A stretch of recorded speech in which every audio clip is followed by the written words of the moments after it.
Hello everyone, welcome back to the channel. It is time to talk about Star Wars X-Wing miniatures by Fantasy Flight Games once again. This time we have gotten our final bit of news. Both there was some leaks from a French group or person of some sort, I think the images were posted on Facebook, but also we finally got our article about the TIE Silencer. It is here. There is plenty to say on this subject. Oh baby, quite a lot to say, I think. Now, obviously I waited for this article to come out so I could get better resolution images and kind of clarify the picture. We're going to rely a little on some of the French images for some of the stuff, but most of the things have English things. But that's our introduction. Let's jump into this right away and take a look at that third dial. Alright, so as a refresher, the TIE Silencer is a small base ship despite the fact that it's huge. Like, it's a very large ship for its size somehow. But it's got 3 attack, 3 defense, 4 hull, and 2 shields, so it's got 6 HP, the same as a SF or a Defender. Kind of a big, clunky ship. Its action bar is focus, target lock, barrel roll, and boost. Some people really wanted Evade to be on there, but I think that the native target lock is pretty good with the way the ship is built. And also, I've heard from early proxying reports that nobody really needs it. And by default, its upgrades are just system and tech, and some of its higher level pilots have EPTs. So let's look at this dial, which has been on the screen for, several seconds. But it was revealed in the article, and also obviously in the spoilers. So let me read off these maneuvers to you. We have 1 white turns, no other 1-speed maneuvers. We have 2, the full set of normal 2s, turns, banks, straights, all green. In the 3s, we have the full set. The turns are white, the banks and straight are green. We also have 3 red Talon rolls, the first Imperial ship with Talon rolls, I believe. We have a 4 straight, which is green, and a 4K, which is red, and a 5 straight, which is green. So, while the Silencer does not slow roll, it has an incredibly flexible dial. We're talking like A-Wing plus levels, with native boost and barrel roll, alright? It's also got those green 2 turns, aka the PTL dial. Though with the wide variety of maneuvers, it's just crazy. Some people have pointed out that because all of its banks are green, and obviously 4 banks aren't a thing, that the Silencer basically has TIE Mark II built in, which is great, I think. It's very thematic for the ship. Like I said, the other thing it can't really do is slow roll, but in that case, just boom and zoom, go fast. Pop a 4K, get out of there, come around. It's a ship that's not afraid to be by its lonesome. Especially if you remember the title, that gives you a single attack die reroll if the Defender is the only thing in your firing arc at range 1 to 3. Also, you can discard it to reroll all of your defense dice in a pinch. It's a little weird for a title, but whatever. First Order Vanguard. Now, that's the dial. Let's talk about the pilots. So, I'm not going to throw them on the screen because they're all in French, and there's, you gotta, interpret the whole of it. But we know what the 2 bottom list pilots are. I think it's, I'm assuming it's Cénar Jamis Analyst, judging by the French, is 26 points for PS4, no EPT, considering that Kylo is PS9 and he is 35 points naked. That is a hefty premium on those points, but that makes sense for such this intense arc-dodging ship. And I don't know what Desai is, but it's pilot something of the First Order. First Order Elite pilot? I don't know. I guess I could Google it. Let me Google Translate it on air. Okay, so it says trial, so I'm guessing test pilot of the First Order? First Order test pilot, I think is how that's phrased in the spread. Yeah, it's gotta be First Order something. So First Order test pilot, whatever. He's, these guys are PS6, 29 points, so that's a 3 points for 2 PS and an EPT slot, no ability. That's a little pricey.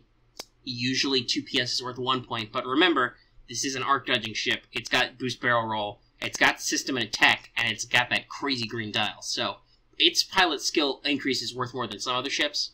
It's still very aggressively point-costed. And at 29 points with an EPT, you can easily see these slotting into a list. I expect some people will try triple silencers. It's a little expensive in real-world money. But yeah, so that's our 2 pilots, and that's our dial. Now, a pilot we actually have an image for is Test Pilot Blackout. It's a little weird how all these First Order guys appear to be test pilots and analysts, only Kylo Ren. I guess it was custom built for him or something? Who knows? We'll maybe see, maybe not. Who the frick knows? Test Pilot Blackout is PS7 unique for 31 points. So that is a 2-point premium for an ability and 1 PS. Very, very costly, but I think accurate. So his ability reads, when attacking, if the attack is obstructed, the defender rolls 2 fewer defense dice to a minimum of 0. So this means that they not only lose their bonus die from being obstructed, but they also lose 1 agility. So Blackout actually wants to shoot at obstructed targets. It's very interesting, and with system and tech, that gives him a lot of options. Also, of course, he's got an EPT, so he can take Trick Shot, which, if I remember correctly, is a 0-point EPT, which gives you +1 attack die when firing through an obstacle.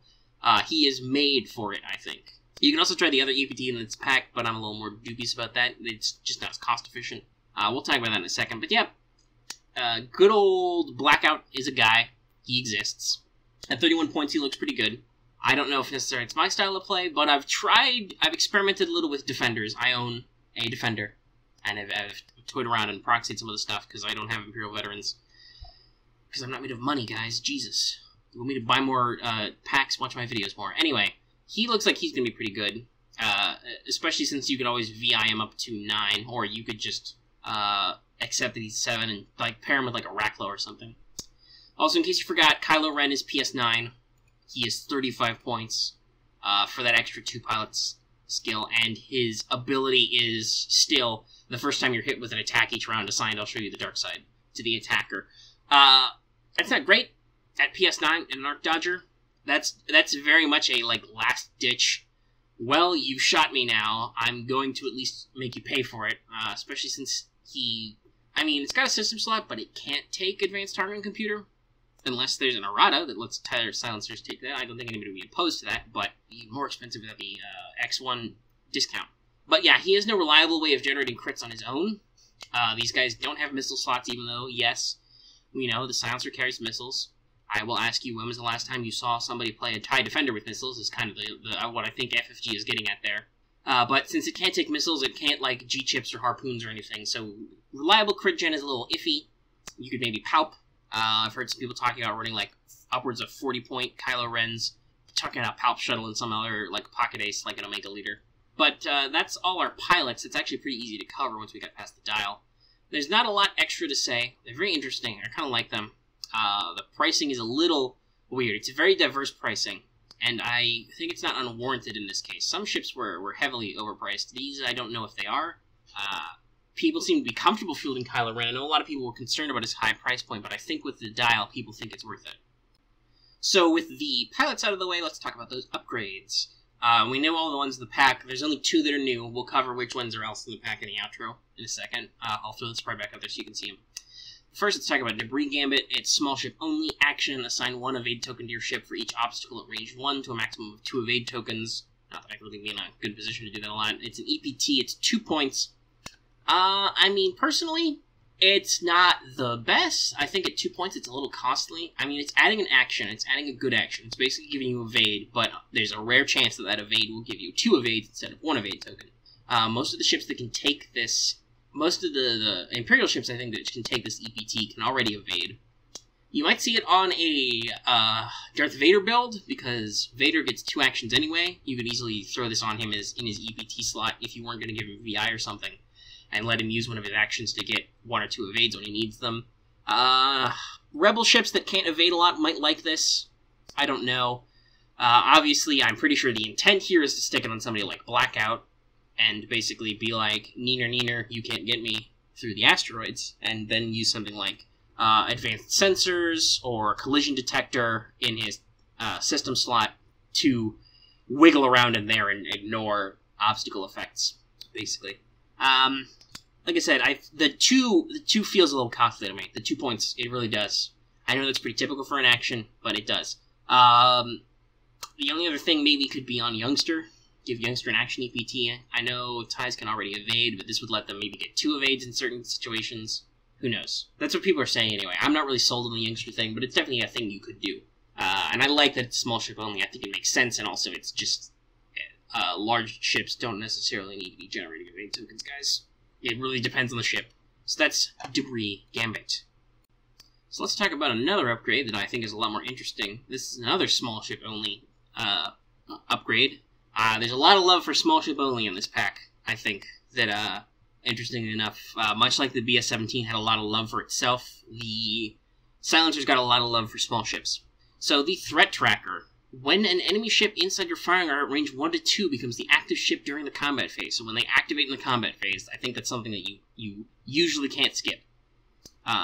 You may spend your target lock on that ship to perform a free booster barrel action if that action is on your action bar. It's 3 points, tech, obviously. So it goes best with the Silencer. Basically, it's insurance. It's the, well, I didn't arc dodge, or I wasn't able to arc dodge to keep my shot on you, but I've shot you and say my system slot at FCS, I've got a free target lock on you. You know, I can just, oh, you're going to activate? Well, let me just shoot you and jink out of the way, let me barrel roll or boost as needed. Currently, I believe that the Silencer is the only ship that can get both out of this. FOs and SFs can both barrel roll, unless I'm not very mistaken. So they could get an advantage out of there. Similarly, they can both target lock, so that's great. The SF itself can also take FCS for that combo. On the Rebel side, obviously the BSF gains nothing from this. And, yeah.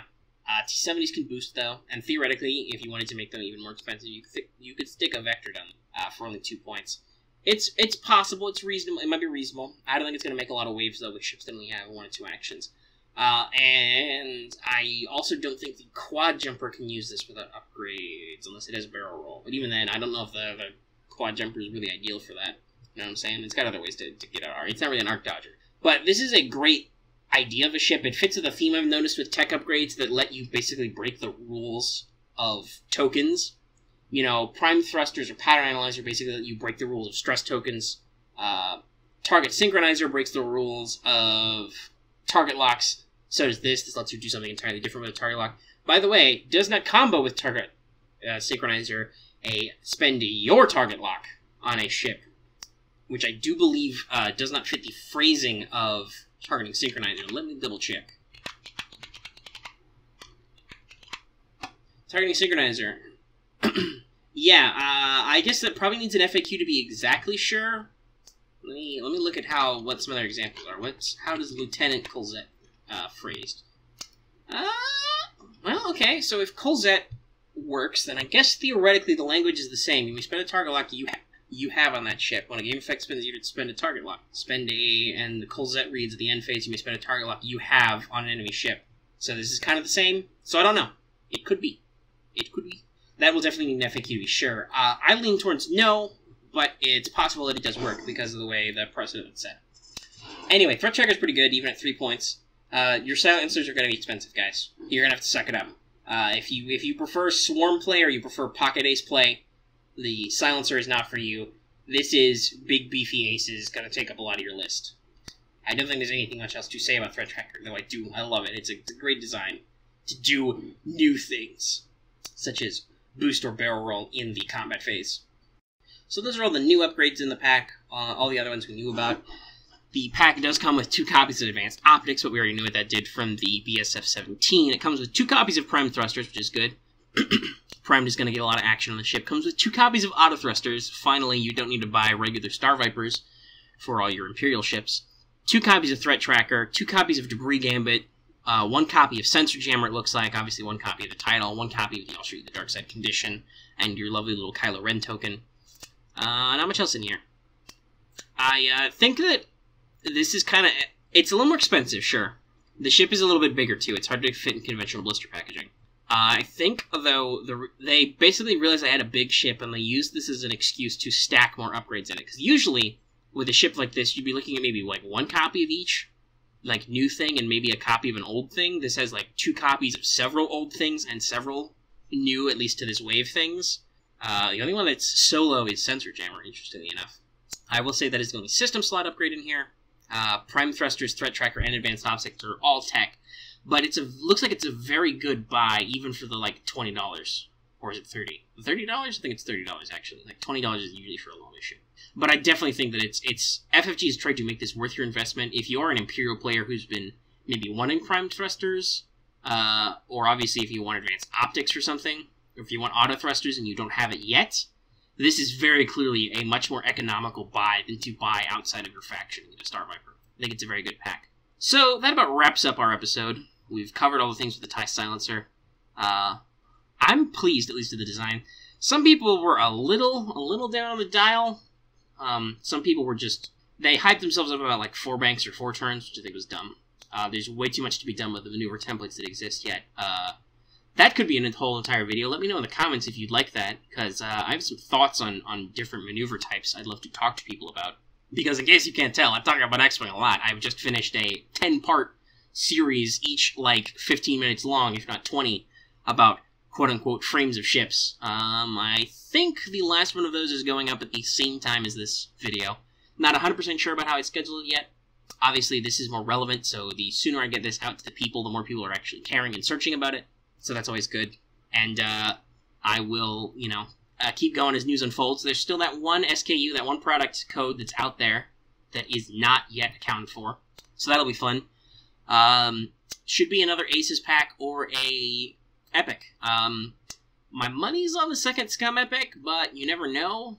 There could be a little bit of an ounce delay on that. Usually they end up coming out in the same year, or at least are announced in the same year. But we'll see. Yeah. That's the noise I make when I shrug. You guys can't see me shrugging, but I'm sure. So there's that. Like I said, you guys let me know about the maneuver video. Also, now that all of Wave 12 and 13 have been spoiled, they've been previewed and put out there, and basically we know everything, it's time for me to roll up another video like I did with Wave 12 and throw it out there to see what people think will be in Wave 14. So look in the description of this video for a straw poll, which I'll be running not just on my videos, but also I will be throwing out in other places. And basically, take your best guess at what you think might be in a Wave 14, and we will see in some months if you guys are correct. And obviously, probably like after a few days, maybe after like next week, I will take those results, I'll let them run for a while, I'll take those results, I'll boil them down to a video, and I'll give that to you guys. And that's, I think, all there is to say. So, as usual, if you like this video, please give it a like. If you have any comments, as I have directly asked you for, please leave them in the comments down below. And also, you can join us on Discord. Once again, still haven't seen anybody from the X-Wing following on the Discord, but there's quite a few people in there. Who knows, maybe you guys are just shy. It even says in the welcome channel, talk as little or as much as you like. And of course, if you are new and you have not yet done so, please subscribe. Not only your subscriber number is important, because we're getting close to 100, and we're going to do something special when we get there, like maybe an Ask Me Anything or a special video or something. Also, that's just the best way to keep track when we upload new content that you want to see. And of course, there's other ways you can help us out down there in the description down below, but I won't bore you with those. Instead, I will just say thank you for your time, and happy flying, everyone.